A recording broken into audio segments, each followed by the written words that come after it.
Breaking up isn't easy.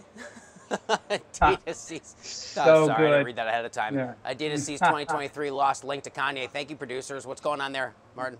That's such an excellent headline. Adidas had to slash its annual dividend by about 80% as a result of the loss that it's likely to take this year from its separation from Kanye West. The rapper, of course, was dumped by Adidas as a partner in design and sales as a result of some disturbing anti-Semitic and other comments that he made through social media. But it's going to cost Adidas. They're probably going to lose about 1.2 billion in sales this year, and they're going to have their first overall loss, very likely in about 3 decades. The new CEO says they're going to climb back, but this is going to be a transition year, and the dividend cut really illustrates that. Flying high, Boeing has reportedly made a 737 MAX deal with Japan Airlines. How big of a deal is this?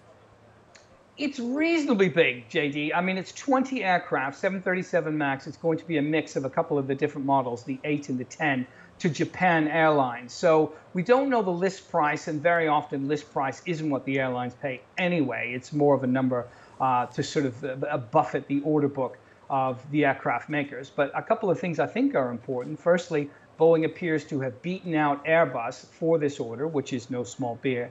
And secondly, it's a decent sort of consolidation of a $34 billion deal that they inked last month with Air India for 787 Dreamliners. So this is good back-to-back headline grabbing for Boeing, which really needs it because they've been suffering for a number of years now as a result of some very significant manufacturing sort of snafus and deadly airline crashes, it has to be said as well.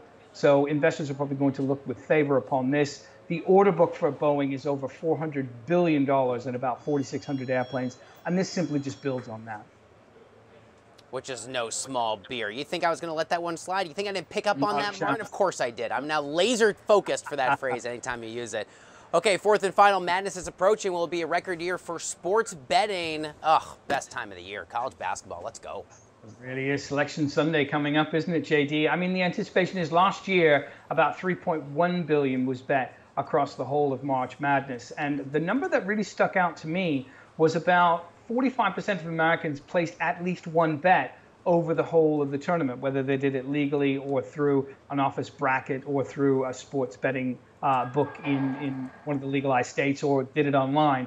Everybody seems to want to participate in this because it is indeed so unpredictable and so much fun. So the anticipation is the number is going to be much higher than 3.1 billion, but interestingly, JD, much lower than the expected, the estimated 16 billion, which was bet on the Super Bowl. I'm taking these numbers, by the way, from the American Gaming Association.